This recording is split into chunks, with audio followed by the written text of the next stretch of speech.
I'm going to do a first ever at TEDx. Shout outs. Shout out to Jim Gilliam. Rest in peace, Cap. Shout out to my wife, Raina Harper Allen, who's not here. Shout out to Ray Avery, my inspiration around every educational piece of work I do, who's in the house. And shout out to one of my best friends who came all the way from Philly, Dr. Quinetta Roberson, who has also done a TEDx at Villanova University, and she's up top.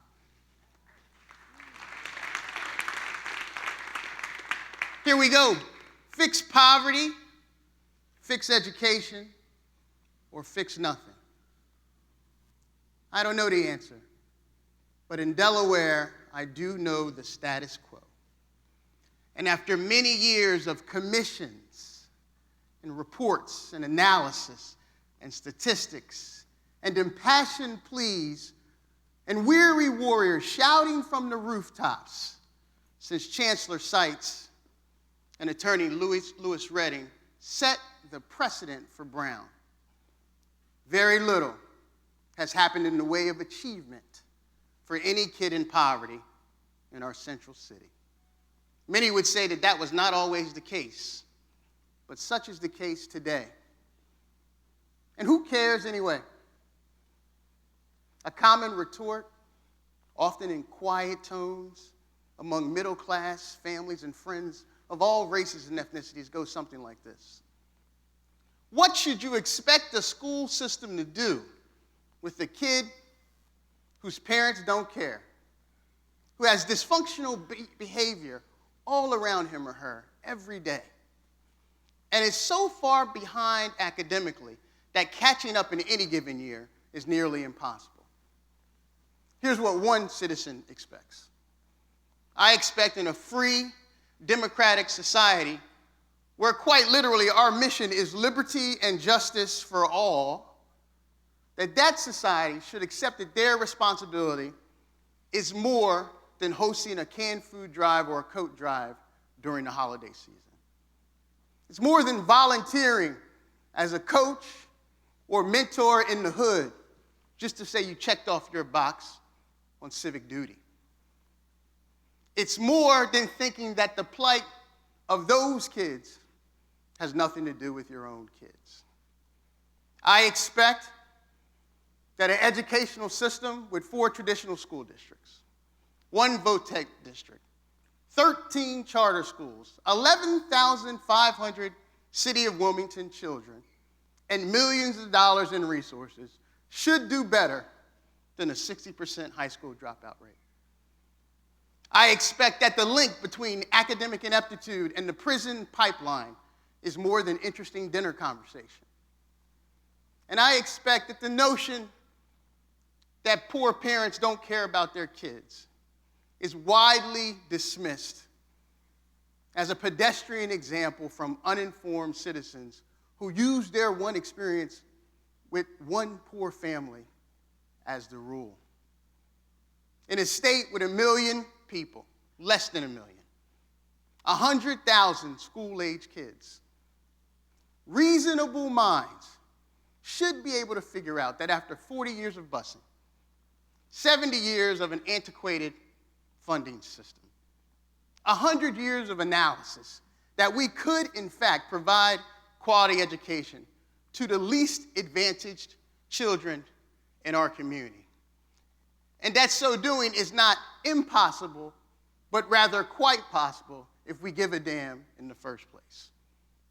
But maybe we can't, or maybe we won't. Several weeks ago, I was inducted into the William Penn High School Hall of Fame, class of 1988.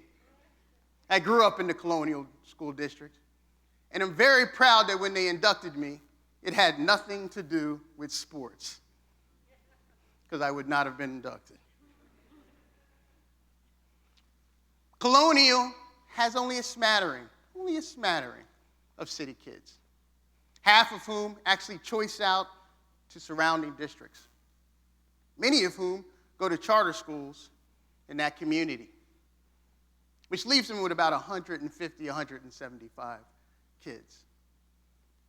Recently, they cited some data that suggested that their low-income kids did better than similarly situated kids in other districts. I was proud.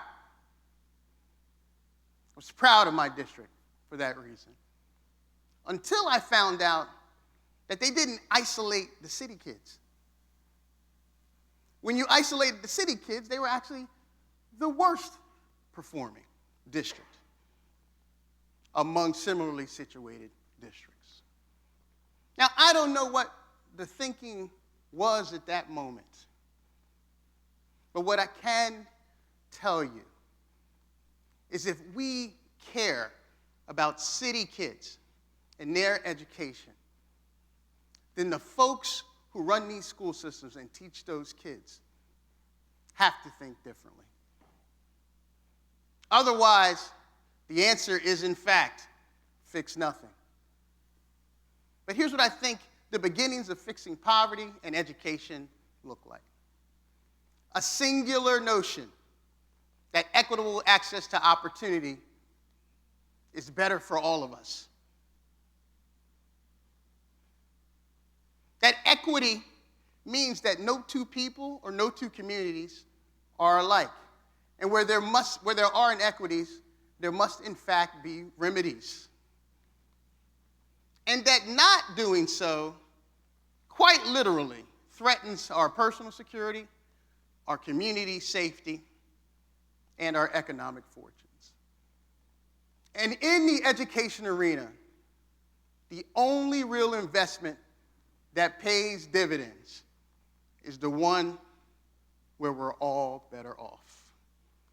How many people in this room remember once upon a time somebody invested in them by show of hands?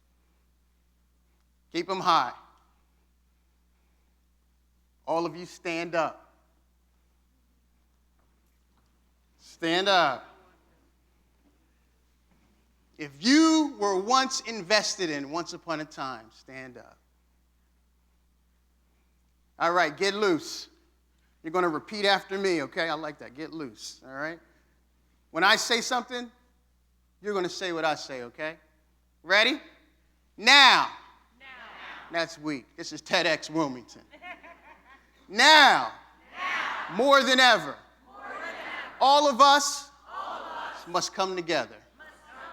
Common blood flows through common veins, and common eyes all see the same. Now, more than ever, all of us must come together. My friends, this is not